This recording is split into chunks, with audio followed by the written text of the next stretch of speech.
Greetings, everyone, and welcome to the Rentman webinar. Today, we will be taking a look at the best practices. And of course, many of you have already visited one of our webinars.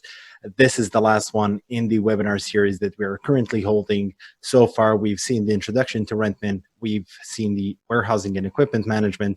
We've also taken a look at the document templates and crew planning, as well as invoicing. And this finally brings us to the, the most fun bit of the whole webinar series, which is the best practices. Now, today's accent will be mostly on how you can get the most out of Rentman. We will show you around some hidden features, some new features, and all especially in the new improved interface that we are currently launching it. It's still in open beta, so if you've got a new trial account, you can feel free to explore it. And also, if you've got a permanent account, you can try it out as well. Now, one small disclaimer that I'd like to make is that, of course, since this is still in beta, we can well expect some bugs, some words that might not be in English. It just needs some polishing to be done. But by the time it is actually officially released, and by the time that you start actually making projects in the improved interface, everything will be settled in. Now, of course, speaking of previous webinars, you will be able to rewatch them on demand.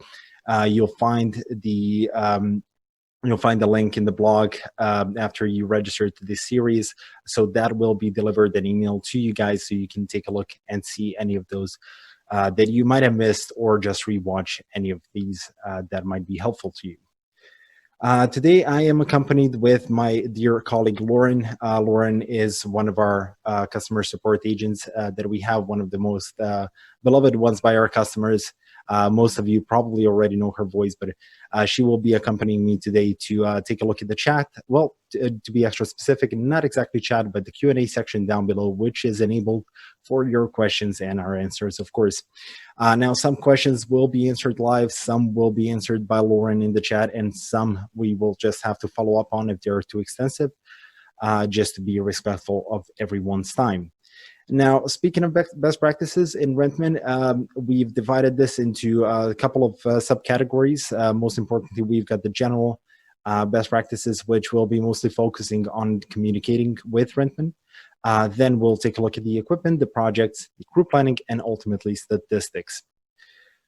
Just a bit of technicalities about the webinar itself. So this is in listen and view only mode, so you can see me and hear me, but you can't say anything. You can just listen. And this, of course, will all be recorded, or is being recorded as I speak. This session will be available on YouTube, in our blog, and via email, both to the attendees and to those who had to miss this one but have registered regardless. So if you're one of those people, or ratings, I hope you have taken care of everything that you needed to take care of. But yeah, I've explained the Q&A section down below. Lauren will be in charge of that. And also, she will be posting some links in the chat where you will be able to copy paste them from, but not actually communicate in. And this actually concludes the introduction to the best practices of the webinar best practices. Of course, if you have any questions, feel free to ask them at any point in time during the webinar. I will have a couple of stopping points while I will be addressing them. But yeah, as far as you guys care, you can just post them wherever you'd like. Now, I'll just take a moment to switch out my screens and make sure that I've got the right tab going on for me. And of course, if this is your first time joining in the webinar series, first of all, welcome. Second of all, I hope that you like what you see, because this is the completely new look of Rentman right now. It's a lot more neat. It's aligned with our company colors. There's still some orange inside of it, as you've seen in the previous slide, but it's also well aligned with our new website. So if you haven't checked that out as well, please feel free to do so. It's also on the same address, rentman.io, but it looks a lot neater. And yeah, I think you'll be able to find whatever you need much easier than before. Now, when it comes to this webinar specifically, we will be talking about many things that you might already know, but it was made so that it covers most of the things that are not common knowledge for everyone. And also, we will be excluding some basic features from it. So if you haven't seen any of the previous webinars before, I do recommend at least watching the introduction to Rentman first before dedicating your time to watching this one. But Yeah, let's begin, shall we? I don't think I've missed anything in the introduction part. So first of all, general best practices. Now, I would like to take a look at the messages section because it was moved. It used to be, I believe, right here, but actually it was moved. It's got its own module right now. And in preparation to this webinar, I've actually sent out a couple of emails from Rentman and to Rentman, so we can actually see, for instance, the messages module is shifted to here. It also has the notes received module within it. But most importantly, here is where you can see whatever has been sent out from your Rentman account. So for instance, this is a quotation and this is an invoice. Of course, we can add and edit the columns that are shown over here. But also, since Rentman is sending out emails in time intervals of, I believe, 10 minutes, Lauren will correct me if I'm mistaken. Here you can also see if a message is still pending or if it's been sent out already. And now just a fun little way to see and keep track of whatever is done. Now, the notes received module, it is actually a module which shows all the emails that have been sent to a Rentman account.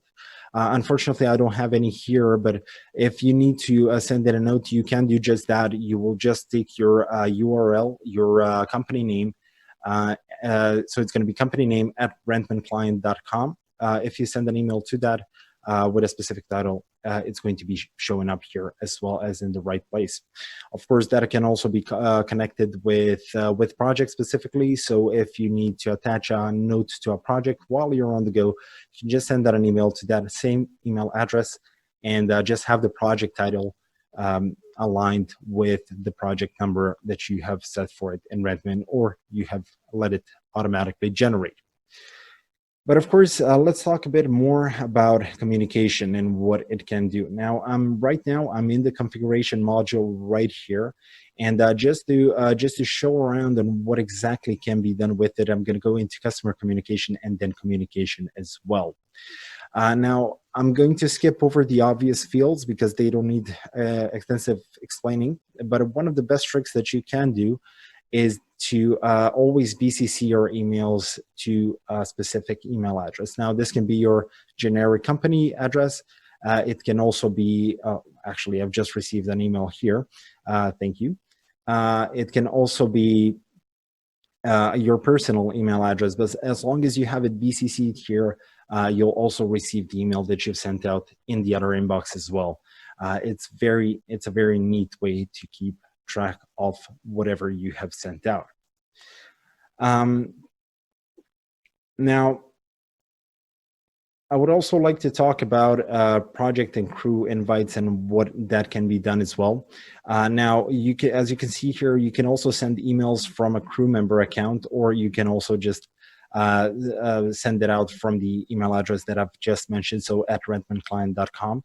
With the crew member's reply to address, or it can just be a default account.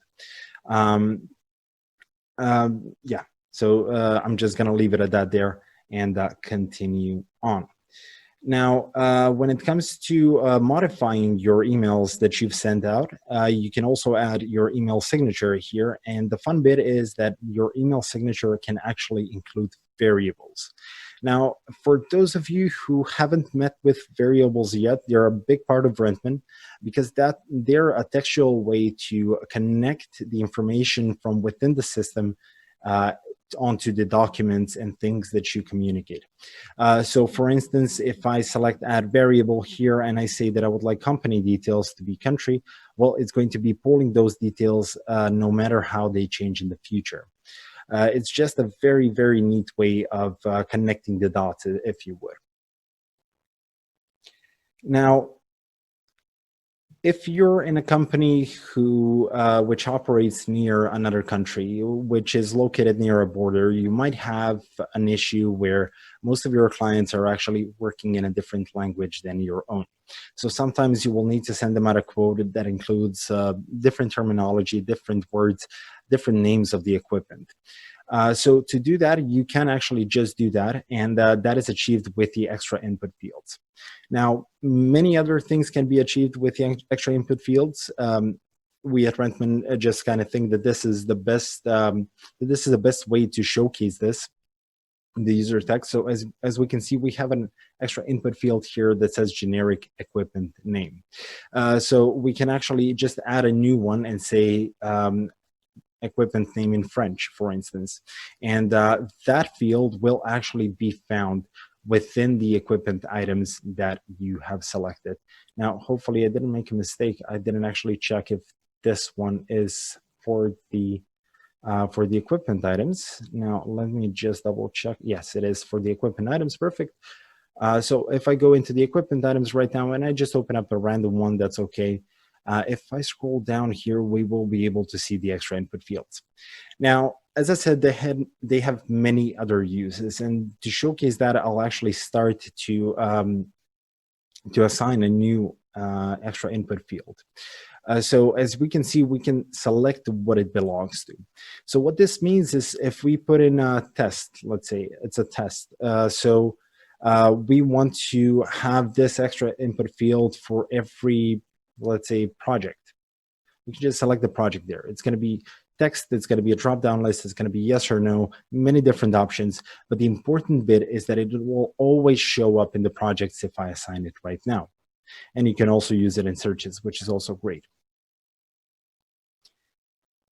Now, one more thing, one more general best practice. I'm sure that you guys are mostly already familiar with this, but we do have a couple of new ones, which is why we wanted to mention them, and that is the shortcuts.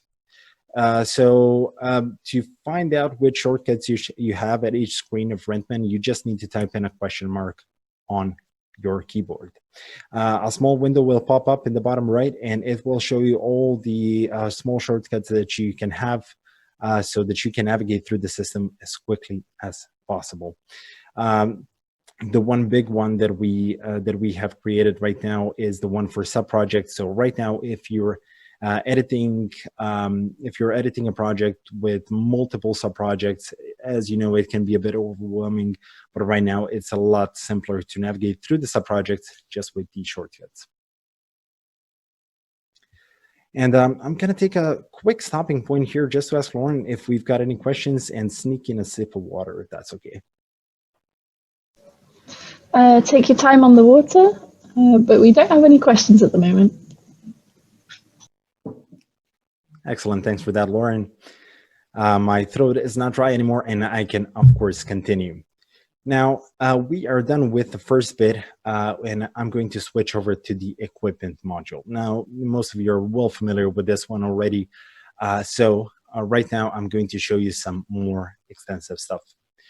So first of all, let's open up an equipment item, and as we love to use for examples here, it's going to be a CDJ 2000.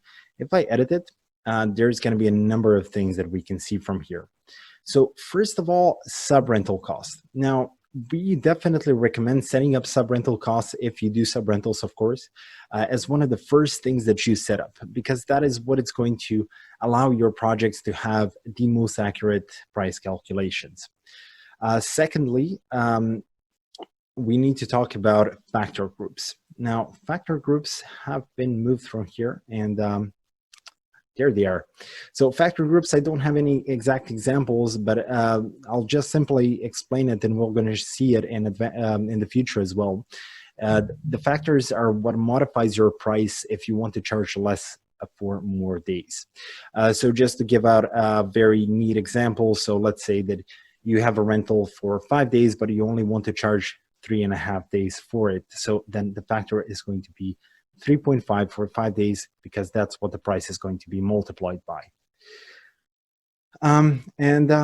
Well, of course, I'm sure this is common knowledge already, but our equipment items can all have serial numbers. They are not mandatory, but they're well recommended, especially for more expensive items. The serial numbers are something that allows us to really keep track of our equipment at all times. Now, what that means is that by assigning the serial numbers to your equipment, our system will be able to recognize each and every one of the equipment items individually. And after that, of course, they are being assigned QR codes, which is something that is going to allow us to scan them and actually physically track them over a course of time.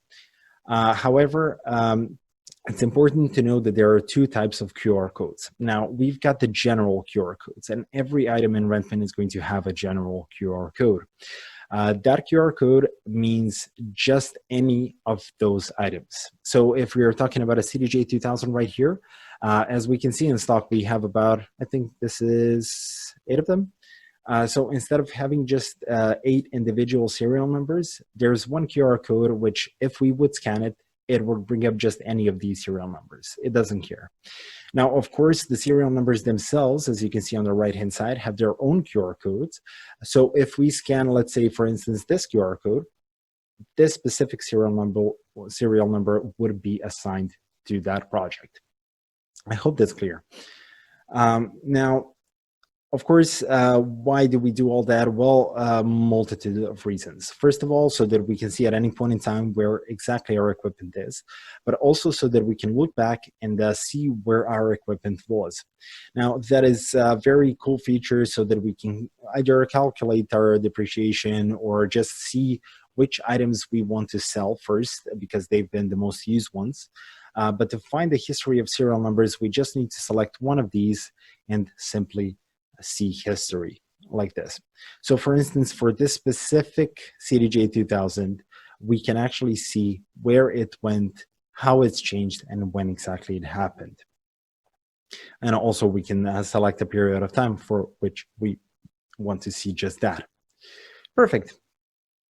All right, and just one more thing. So if you can see, there's also a remark here. There's an internal reference. If I edit any of these serial numbers, we can add different kinds of remarks and notes and files. Of course, there's a QR code here as well. We can also add a new one. Yeah, we can also have multiple different QR codes assigned to the same item. That's also perfectly fine. However, the remark is something that is that it's usually going to be visible on documents if unchanged, but it can also be used as an internal remark so that you can specify what is important to you about that specific item. And now, of course, we've got a bunch of serial numbers here, but what if we need to print all of them out? So let's say that we got new CDJs in stock, we're implementing Rentman, we need to get everything sorted out, so we need to print out some QR codes. So what we would do in this case is just select all of these and select Create Document. Now, this, even though it doesn't make too much sense for this to be a document, it actually does make a lot of sense. And it will all come together once I generate this because, well, we will be getting an actual PDF document, and that is how they are being printed out later on. So this can be either emailed, this can be printed out from Rentman directly, and each of these, except for the first one, represent one of the serial numbers that you have in stock. Of course, here's the date of purchase as well, and this is the equipment tag that you will be receiving. Now, the first one, as I've talked about it, this is the generic QR code. So you can also paste this one onto your equipment. However, once it's scanned with your Rentman mobile app, it will actually just add any CDJ instead of a specific one.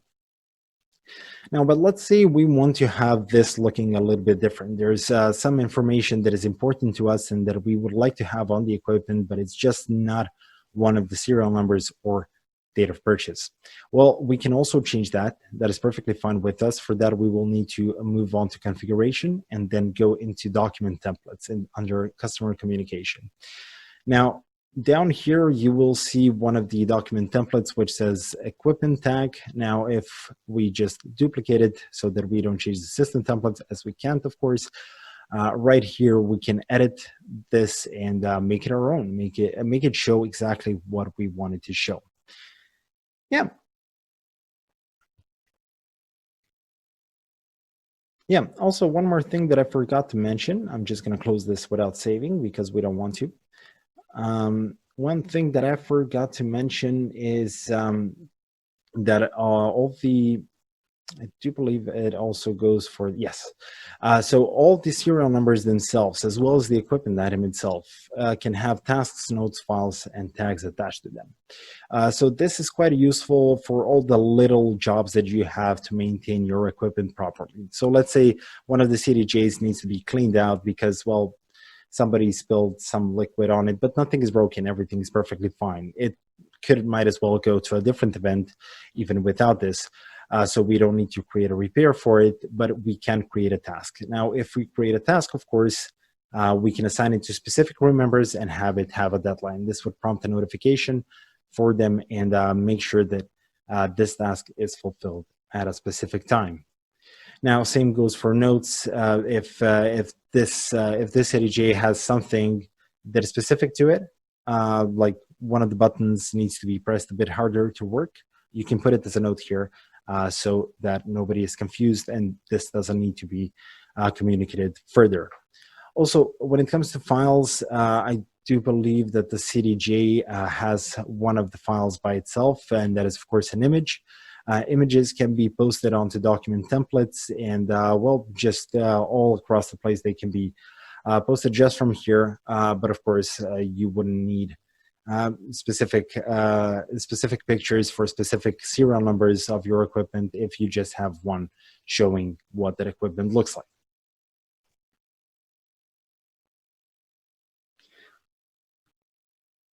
Yeah. So what if we need to update the equipment? So this is a very common use scenario. I believe Lauren can confirm that it happens a lot, that somebody calls support and asks, "Oh, how can I update 200 of these items? I don't want to go through them one by one and just reassign each and every one of them." Well, no, don't worry about it. That there's actually a really neat way to make bulk edits. So I'm just going to select random 3 or 4 items. So let's say it's these 4. So if I need to edit them, let's say that these 4 items have moved in the warehouse. So instead of L1, L4, FX1, and FX1 places in the warehouse, they've all moved to M5, for instance. So what we need to do there is just select the wanted items, press edit, and we will be offered the variety of fields that we can bulk edit for this item, for these items. But of course, not all of them will be available, as some just differ between each other, but most of them are. So, so if I need to change the location in the warehouse, it's just in here. So we can just say M5 and save it. We will be able to see that it instantly did change for all of these items. Now, this can be done for a variety of reasons. If you have a well set up folder structure, which we definitely advise you to do, you can just open up the folders and let's say we have never put in the dimensions for our dimmers, but all of a sudden it's important to us. We need to update that. So we can just select the dimmers folder right here, get a filtered view out of it, select all of them, edit them, and go down, down, down, and find these specifications right here. So right now we can see that we can put in the length to be 10 centimeters, width 10 centimeters. They're just little cubes for this webinar. I'm sorry if this triggers anybody, but we are going to save it like this, and this is going to update its dimensions altogether. Nice. Also, you can use the same method to bulk edit the taxes in case these change. We did have a lot of requests when some changes were happening to some countries. And also, if this is all not good enough for you, well, that's perfectly fine as well. If there's a lot of items that need to be updated, then you really don't want to click through Rentman one by one. As most of you know, you can import your files to Rentman. So when it comes to equipment, vehicles, crew members, and contacts, you can upload the Excel sheets with that data, match the columns, and have it imported into Rentman like that. Now, the reason that I'm explaining this is that the same method can actually be used to update the import files. So let's say that there's 200 equipment items that we need to update, but we have it in our spreadsheets, or it's just easier for us to edit it in the spreadsheet. That's perfectly fine. You can just do a new import. It's going to prompt you if you would like to update the already existing files or not, and you can use that method to actually update most of your files. Now, one more thing that most of our users are not aware of is that once you import a list into Rentman, that list is tagged as a specific import. So it's going to be something like import underscore and then the date of the actual import. So if you need to make changes to a specific import, to specific items that were imported all together, and you remember when it was, you can just look for it by tag and yeah, just make your changes just nicely. Yeah, so we are about to start talking about the projects. Now, this is one of my natural stopping points. So Lauren, please let me know if I need to answer any questions. I don't think there are any questions at the moment, so I think you're doing it pretty good. If no one has any questions. All right, yeah, hopefully I'm being clear and not just boring and you guys are all asleep. But let me push through it as of right now. So we need to start talking about the project. Now, just coming into the project screen, this is something that is off script, but that I really like to emphasize at this point. So this is the new improved interface, and as you can see, just from the first impression, this page is the one that has most changes. So it's still a list view, but there's a lot more color to it, and the information is a lot easier to be seen. Now, first of all, I do recommend using these project progress icons. They are a very good visual indicator which shows what exactly is happening with our for instance, with our equipment, if the project is not confirmed, if it is confirmed, if there's any invoices due, it's just a good way to take a look at it and see exactly what is happening over a course of time.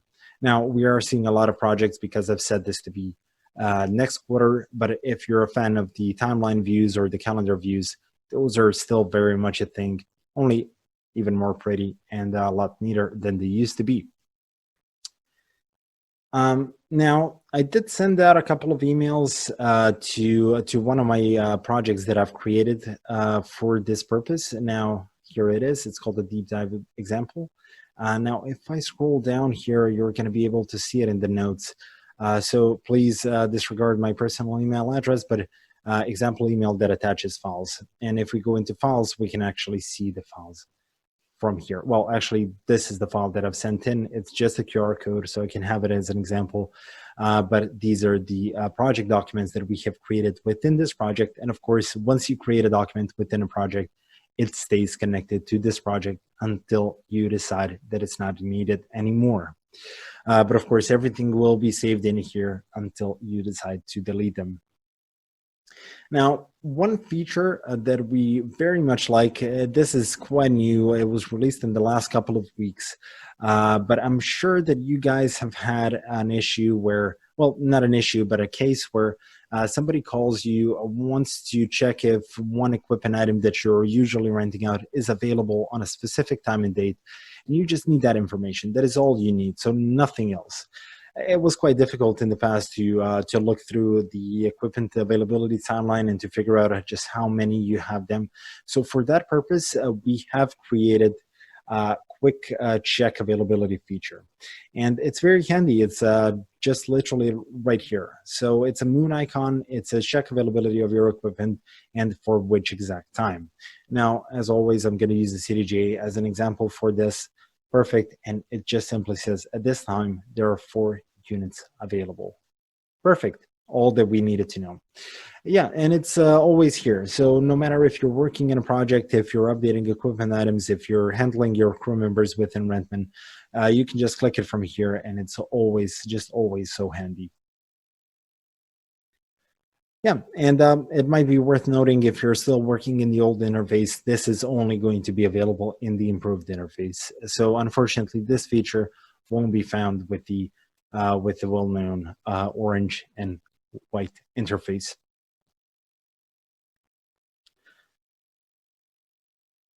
Yeah, so I would like to talk a little bit about project templates now.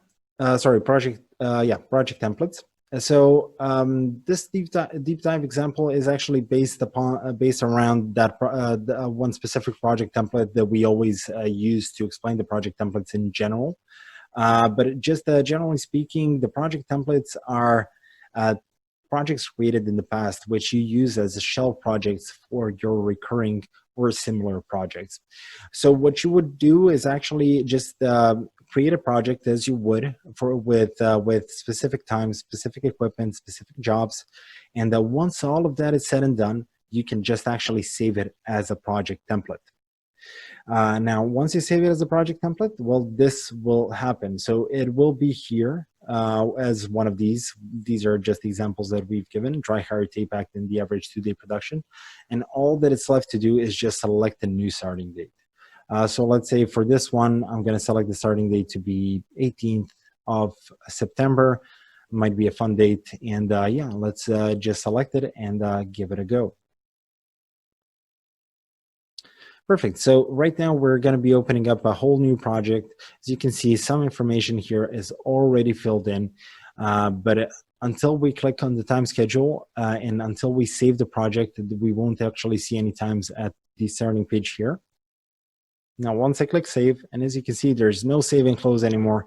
It's just save and close as two different buttons. As we know, this brought in a lot of frustration from our users in the past. Now, of course, we can see the project period here right now. And if we move into the time schedule, we can see it here as well. Also, the equipment is already pre-populated with specific times and specific prices. And yeah, just this can cut down the time that it takes for you to set up a quote, to set up a project by a lot. If they're set up nicely, if you have multiple options for each and every one of them, well, it's only a matter of a couple of clicks. Now, underneath here, you can actually see that it says a project type. Now, a project type can actually, yeah, you can see it already shows us a lot of things. As I mentioned, some words might still not be in English. Don't worry about this. It will be fixed. But the project types are our way to categorize the projects, well, to let you categorize the projects as it works for you best. Now, the examples that we've given for different project types is the production, dry hire, sales, and I can't remember what the fourth one was. But the idea is that they would be color-coded, and most importantly, they would have some financial aspects to it as well as some documents. So for instance, we can set up specific invoice moments and set up default additional conditions or terms and conditions as you would like. They can also have their preferred letterhead. So if you're working two completely different jobs, but all coming from the same equipment, and you want your company to be branded differently between the two jobs, this is a perfect way to set it up and never make a mistake between these two. And also, yeah, your document templates themselves, such as quotation, contract, or invoices, can have their preferred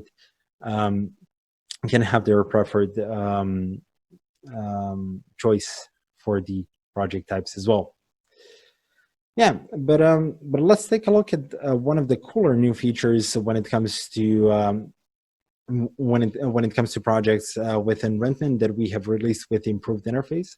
I know for a fact that a lot of people already like this one. I do as well, which is the time schedule has finally gotten its own tab. So now our step-by-step process actually makes a lot more sense, since the time schedule is one of the first and the most important things that we will be setting up for our project.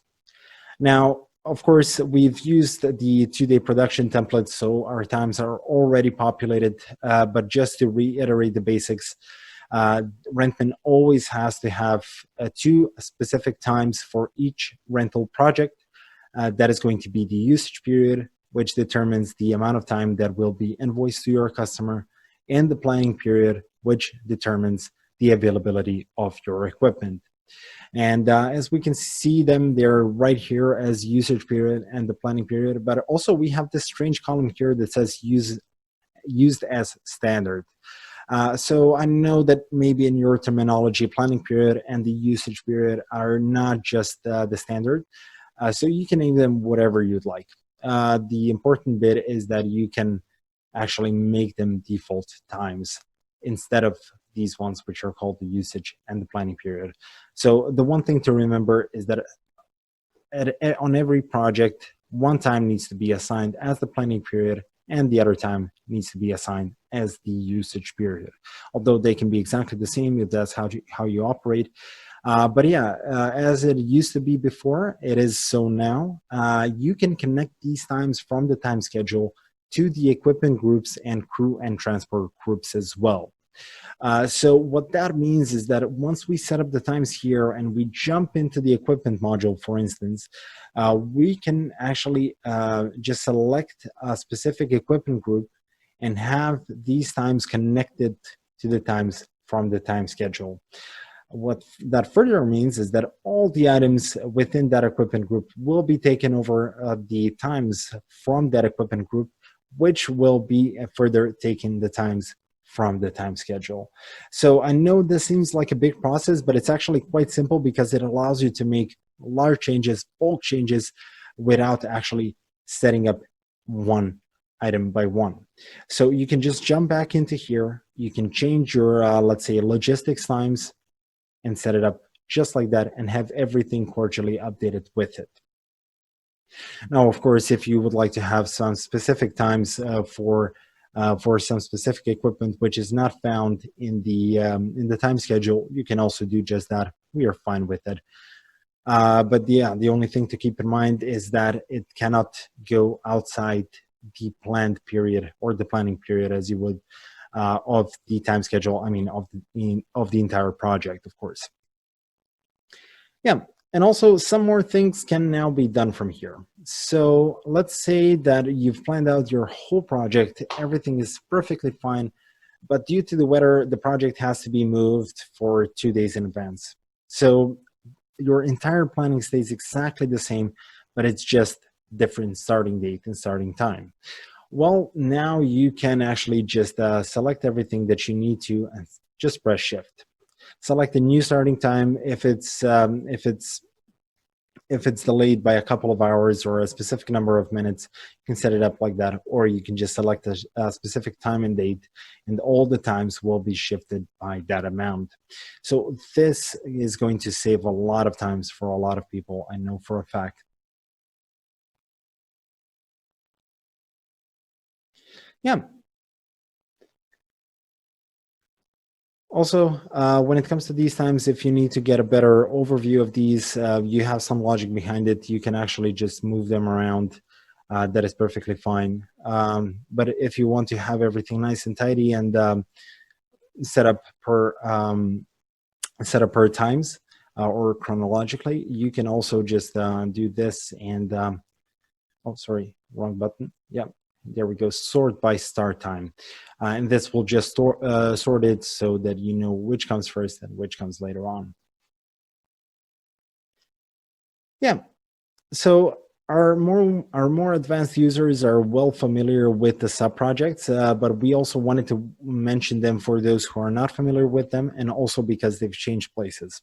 So we used to have a small button right here that would open up the subprojects. Yeah, that would bring a whole widget on the left hand side. Now we just kind of found it to be a bit of a crude solution. So right now you can find the subprojects here, or of course you would if this project had any subprojects. Now, for those of you who are seeing the subprojects for the first time, there's a number of reasons to use them, and they're all good. So first of all, most common scenario is that you're probably doing production or rentals for festivals or concert halls, or yeah, just some area with multiple smaller areas within it. Subprojects are great because then you can split your equipment to a specific location and know exactly where everything is. But for more advanced users is that you can actually quote out different options without it affecting your availability multiple times. So what we would do in this case is split this project into multiple subprojects, take all but one subprojects out of the planner. Now, of course, I'm not going to do this for now, but what that means is that your equipment availability would only be affected once. Now, we can set these subprojects to be for exactly the same times, for exactly the same equipment, just one small change, a couple of small changes maybe. But yeah, if we want to quote out 10 different options, we can do just that. And this ensures that our equipment availability doesn't get messed up as a consequence. Also, if you would like to take a sub-project out of the financial overview, so you don't want it to affect the price, if it's something for internal usage, or if it's something just pro bono to your customer, you can take it out of the financial overview and it will not affect the price. But of course, speaking of sub-projects, you can also create quotations and contracts and invoices for them and with them. And also you can choose if you would like to include all the sub-projects, some of the sub-projects, or yeah, whatever you need to do, you can just do it. Also, one more cool thing that is maybe not that intuitive, but it is possible in Rentman, is that you can copy paste the equipment between multiple sub-projects. Now, I would really love to show you this, so I'm going to split this project into 2 sub-projects right now. And we can see, so number 1 is active, meaning that we can see it right now, and number 2 isn't. If I switch over to number 2, it's actually going to have, well, almost everything the same as the previous one, although it will not have any equipment. So let's say that we want to split this one, but we already have, let's say, conventional stage lighting and intelligent lighting in this one already. So what we would do is we can also just move it to sub-project, but we can also copy here and paste it into a different one. Yeah, we first need an equipment group. Yeah. There we go. And we can copy it just that. This can also be done with the shortcuts, although I just wanted to show you the actual process. But once you're familiar with it, you can just press the quotation mark and see what is the best and quickest way to do something like this. All right, now for now, let's close this off so no changes are actually made. And I'm going to jump back into this one again. Perfect. Yeah, everything should be fine. Now, let's talk a little bit about the equipment tab of our projects. Now, Lauren, I did see a couple of questions coming in. Since I haven't answered any already, do I need to have a stopping point here? No, you don't. I will keep them for at the end because they're not relevant to this right now. Excellent. Thanks a lot. All right. So equipment tab. First of all, I would love to talk about alternative items. Now, this is something that we mentioned a lot, and it's probably something that you've already heard, but it's such a useful feature to somebody who has account managers, project planners, who are amazing at their job, but just unfamiliar with the equipment just yet. They don't come from the AV background, and yeah, they just have no idea what a mixer looks like. So for one of them, well, what you can actually do is select the Digico SD8 mixer as an item that's in short here, which is why it's marked in red. And if we scroll down here, we can actually see that it has an alternative item set up for it. Now, if I press on this SD10 mixer, we can immediately see that it's available because it's not marked in red. It also has a message here that says unsaved. Of course, that is because we haven't saved the project yet. But what this allows us to do is make a small change, make a substitute, if you would, and make sure that we don't spend any money on sub-rents, in this case, 300 euros or 450, which would have otherwise been spent on sub-renting. So from this point on, we can just remove this one. Also can be done with a shortcut. But yeah, that's going to be about it. So by selecting the alternative items, you can make sure that you can always triple check, even if you are familiar with the equipment. You might just forget that there's an alternative item for this, and you can quickly see if it's available and if you can save your company some more money.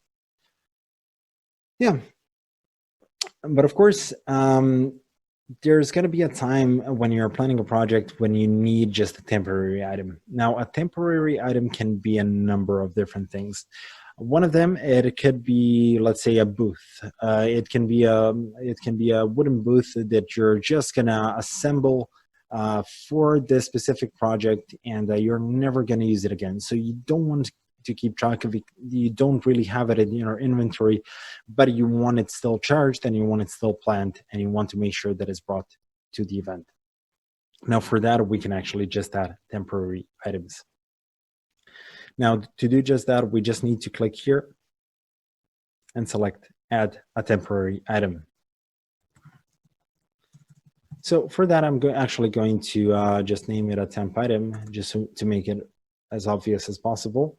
Now we are going to charge for it some money. Let's say, yeah, okay, perfect. Once we add it here, it's going to be written in here. Now, of course, it's showing in red because you don't actually have it. And that is perfectly fine. So if I save this project right now, it's actually going to still be in red because we don't have it. That is perfectly normal. Yeah. So I've also wanted to talk a little bit about the accessories, but just before I do so, I wanted to actually mention that if, let's say, you've added this temp item to the front of house group, but it actually needs to be in the DJ gear instead. So we can just drag and drop it. That's about it. It's going to take over the times from the DJ gear equipment group now instead. So the price might be modified based upon the rental times that you have set up for it. But if you need to make any changes, it's just as simple as click, drag, and drop. That's about it. Now, I did show you in the equipment module that you can bulk edit items. Well, you can also do just the same right here. So if let's say I select the front of house equipment group, which also has 3 equipment items within it, I can press edit on all 4 of these. However, we won't be able to update the equipment groups and the equipment items at the same time for obvious reasons. They have different properties. But what we can do is select items here, for instance, and we can update their factor or a discount or a unit price or a quantity, or, well, I'm not going to read out all of these, but yeah, you can change the factors from this. Let's say that the factor here should be 3 instead of 0 for these. So of course that's going to be updating the price. As I've said, the factors are just simply the number of days multiplier for your specific price. So this is going to be updating the price cordially with the price here. Now, also one more thing that you can do, I did mention with the subprojects that you can take subprojects out of Planner and out of Financial, but also what you can do here is for the equipment groups, you can actually take it out of the Planner. So if I press an edit, but I choose groups instead, I can actually, sorry, not the Planner, the price calculation, my bad. So we can actually see here that we've got a yes or no option to show it in the price calculation. So this is great if you've decided that you want to treat your customers something, or if simply you're bringing some of your equipment that you constantly want to keep track of, but are just not charging for it. It's your equipment. It's what you need to work with to operate your business. Yeah. Also, internal remarks. Show. Yeah, perfect. All right, Lauren, I can actually answer some questions now as I've reached my natural stopping point. And once I'm done with that, we do have, well, not many more things to talk about, but still some interesting ones. Do we have some questions at this moment? Yes, we do. Gemma asks, when will the new interface be the only interface we can use? If you need any help answering this, I'm happy to jump in. Yeah, I don't know what the latest news is. So currently all our new trials, so new potential customers, will be on the new interface and the new interface only. And I think at some point when we're completely 100% sure that everything's working smoothly, we will be switching that off, but I can't add a specific time to that. Perfect, thank you. Thank you for that answer, Lauren. Any other questions? We have one more, but it was related to the equipment with the QR codes. Do you want to cover that now, or do you want to do that at the end? Yeah, okay. Yeah, sure. He says, or anonymous attendee says, how do we create a specific QR code for one of our serial numbers? Yeah, thanks for asking. I'll just jump back into the equipment here and abuse the CDJ some more for this. So if I go into an equipment item and I edit it or just double click it, the first page that it will open up will be the data, of course. And also, yeah, there's no QR codes here. But if we go into the serial numbers right here, so this is the number that is going to be determining the QR code for this serial number. So for those of you who are not that familiar with QR codes, barcodes, and that technology in general, it basically all comes down to a combination of letters and numbers, so just characters. Each QR code that you see within Rentman or just anywhere else in the world always comes down to a combination of letters and characters, which basically means that I can type in a bunch of gibberish in this section right here, or it can be completely sensible, and it will create a unique QR code representing those characters. To create a QR code for a serial number, to answer your question, of course, first we need a serial number. Once we have it, we just add this field right here. I can even edit it to show you how else is done. And yeah, once you need to create a QR code, you can just do it from here and see it from here. If we need to generate a QR code for printing, well, we would just select the same serial number that we want. We can also create a bulk of them and just select create document. And that will turn out as a result. Well, I'll just show you real quick. That will give you the QR code for the serial number, as well as the generic QR code for this equipment item. Now, hopefully I was able to answer that question, Lauren. Yep, you did so pretty well. I think that's it for now. Yeah. Yeah, cool, thanks. All right, well, just a couple of more things to talk about. Yeah, let's talk a little bit about the financial overview. So for this one, I'll actually scrap the project that we've had so far, and I'm actually going to take a very specific one. I believe it's the Soul Train Tour, because this one actually has, well, 14 subprojects and recalculation done already. So as you remember, the financial section of our projects was a little bit crude. It was very minimalistic and mostly based on numbers. We've tried to give you some more visuals in this update, and we're going to try to doing even more so in the future. I know for a fact that there are some changes coming to this, which are not that I wouldn't call them that important, but they are quite neat and just make it easier to overview your projects and see what exactly is happening. So they will, of course, be mostly visual changes to it. But the biggest change that we can see right now is that we have estimated planned costs and actual costs in this small informative graph right here. Now, of course, if we need to take a look at the entire breakdown of our whole 14 sub-projects, we can do it just here. So this breakdown is quite amazing because it can give us an idea of how much money we've made at each step in our project, especially for the larger ones. But of course, if we want to see more about one specific sub-project, well, we can do just that. We just need to select it, and we will be able to see what exactly was happening to this one. Now, of course, I would love to go through what each of these columns mean, so I'll try to keep it brief. One important thing is to keep in mind is that Rentman takes into consideration your rental times even after the project was complete.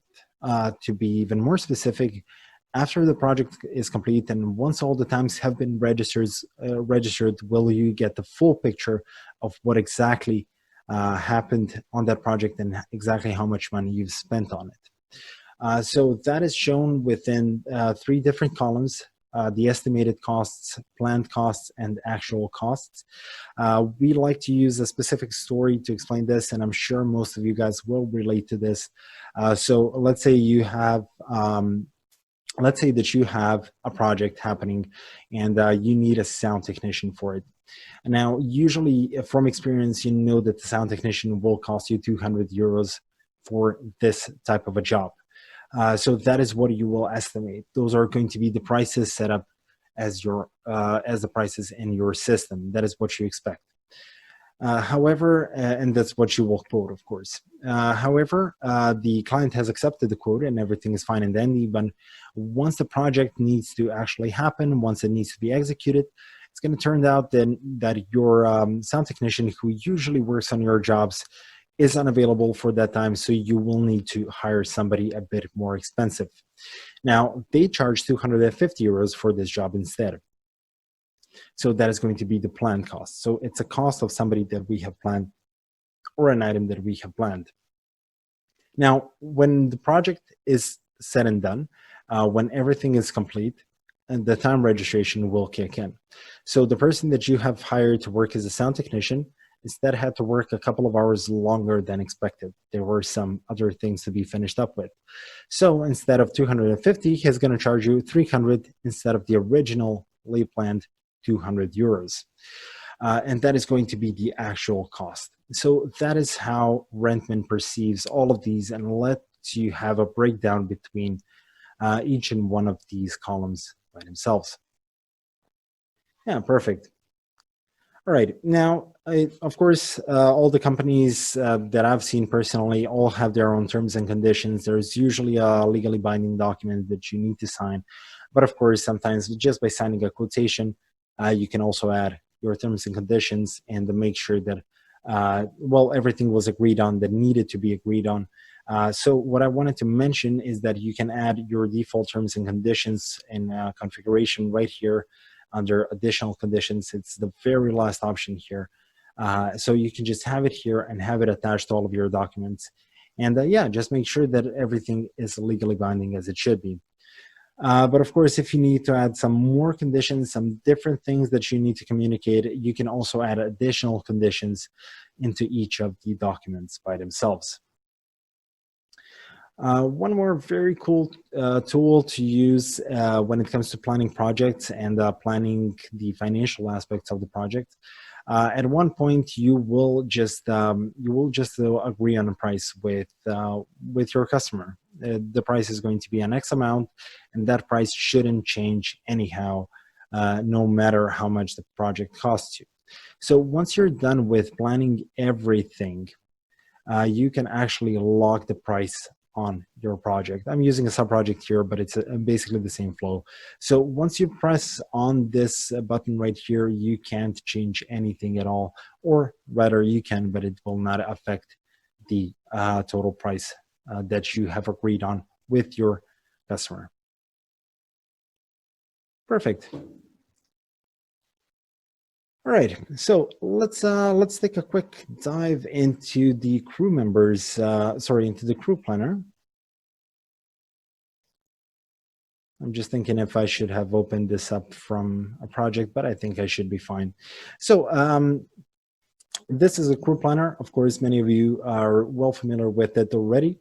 The crew planner itself offers us a chance to plan our crew and vehicles on projects and have a clear overview of their availability and well, their skill set in general. Just for anybody who's not that familiar with Rentman in general, I'm just quickly going to do this. I'm going to select one of the functions, which is a job that needs to be done within one of our projects, and we can just say Mike is going to be working on this one, so Mike will be planned here already. But of course, how do we get to Mike? It's quite simple when you have only 10 crew members like we do right here in this example. But of course, your reality might include a lot more crew members, many more freelancers, and just people who you sometimes need to plan on projects. So what we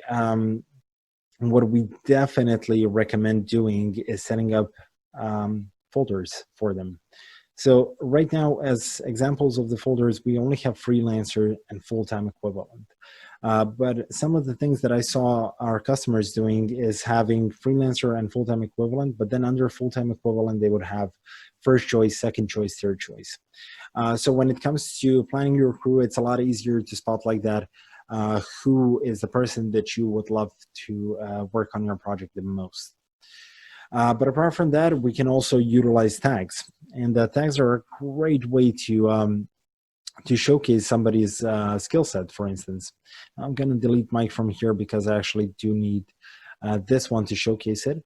Now, of course, after I click on a function, the colors change here into white, red, and green. This indicates their availability that they have set for themselves, or we have set for them instead. But of course, let's say that we need a technician here, but we need a light technician specifically.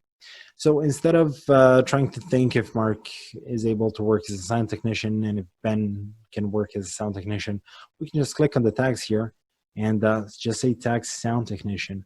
This will give us a filtered view of, of our sound technicians. And right now we can see that Amy, Joe, Mark, and Brian can all work on this specific job. Now, the tags don't have to be used just for this. We can also use tags as the first choice, second choice, third choice, quite similar to the folders themselves. But it's actually just a neat way to quickly find the right person for the job.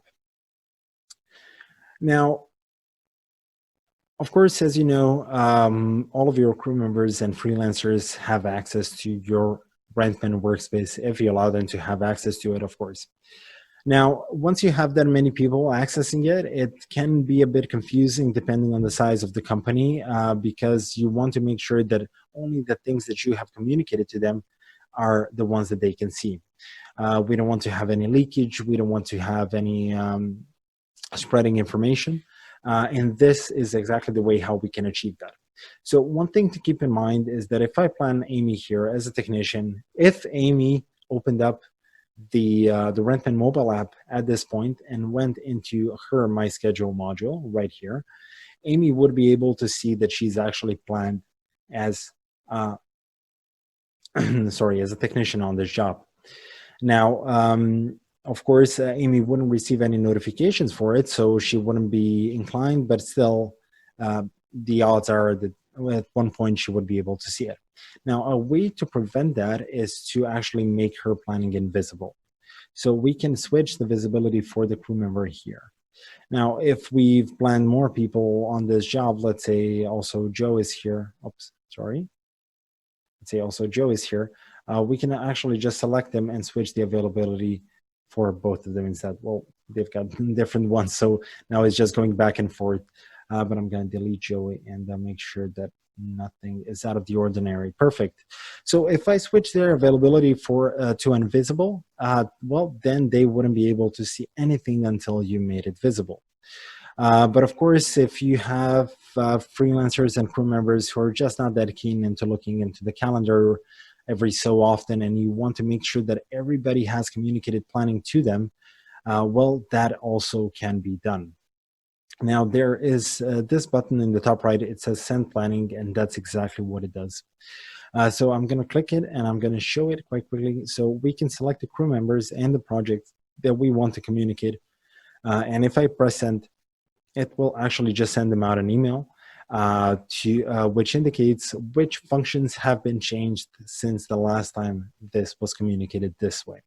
So that way you can make sure that everybody's on the same page and everybody knows exactly what they need to do and when they need to do it, and just let them relax from all the changed planning, and they literally don't have to think about anything that they don't need to think about up until that point. Right, Lauren, now this is the last stopping break before the end of the webinar. So do we have any questions so far? We just have one question, and it's, I can't pronounce your name, so I'm not even going to try. Is it possible to invoice a long-term project every month and not before or after the project ends? Well, I can pronounce your name, Samatios. Thanks for that. But yeah, so not naturally. So this is something that has been requested mostly by construction companies in general. So it's not really possible at this point, but there are some workarounds. If you're interested in the workarounds, I'll be more than happy to inform you more about these. Possibly something with sub-projects for 1 month each. But as far as I know, hopefully Lauren will correct me if I'm mistaken. This is not possible as of right now. Correct. Another suggestion of mine is you can add tasks to projects, so you can set yourself a reminder every month to just invoice the project. That's a good one. Haven't heard that one yet. Nice. Thanks, Lauren. All right. Well, let's bring this slowly to a close. Now, one more thing that I wanted to talk about is the statistics module. Now, we've revamped this one a little bit. We're still working on it. There's still more to come. And of course, we are taking your feedback all the time and just trying to make it exactly what you would like it to be. So right now we are looking into the statistics module. It's still not exciting from this view, of course. But if, let's say, we take sub-rental equipment, don't actually have it here, my bad. I'm going to add a new one, actually. So this is going to be, there we go, sub-rentals, and I'm going to do this dive. Perfect. And I'm going to save it. We go into the statistics here, we will be able to oversee all the sub-rentals that we've had in a specific period of time. Now, I'm going to move this from next week into the past year. Let's do it like that. Oh, not a good idea. Not many projects here. Maybe in the next year. A little bit more here. So right now we can see how many items have been sub-rented for each of the projects. We can also view it by supplier. And also this gives us a clear idea of which equipment we are just missing. We don't have enough of it, and we're just losing money left and right because we constantly have to sub-rent it. So this can give you a clear idea of how much money have you just wasted on something like this, or not wasted, just had to do it this way because you didn't have. So this can actually influence your purchasing choices in the future quite nicely, and make sure that you will maximize your expenses and expenditures. Yeah, perfect. Also, when it comes to the statistics, there's one more that I would love to show you to you guys, and that is called the rental equipment statistic. So this is going to, I do believe that this is the one that I need to showcase here. Yeah, perfect.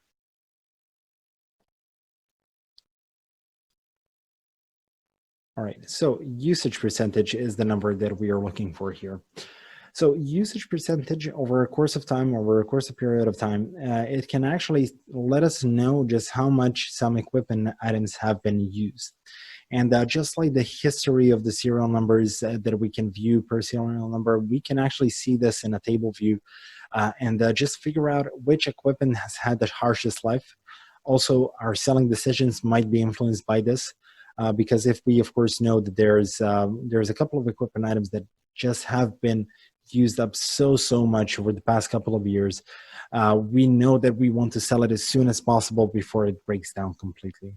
We might not get enough money for it, but of course, we would lose a lot of money if we needed to repair it.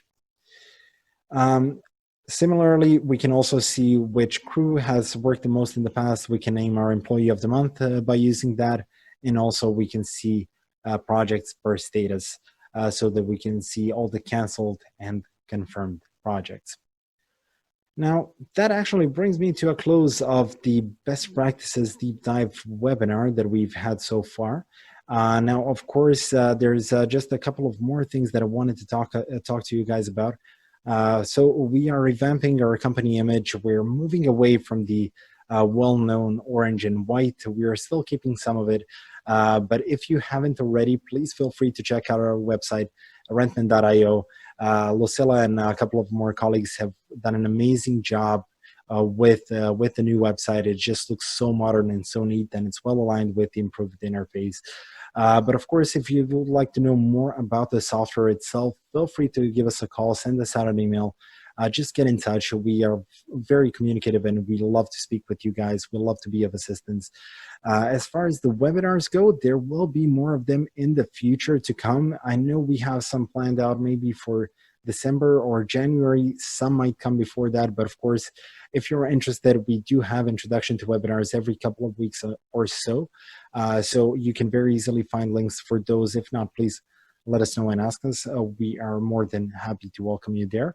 And also, if you guys would love to have a meeting and have some specific questions, we are right here for that as well. Now, before I sign myself out, I don't see any questions. Maybe Lauren has something for me. I don't. All right. Well, looks like this is going to be it. I would like to thank all of you guys for attending today. Anybody watching from home, Divad, thank you so much for your attention as well. I hope you guys have an amazing week ahead of you. It's only Monday, but yeah, what can you do? Thanks, everyone. Thanks, Lauren, and have an amazing day, everybody.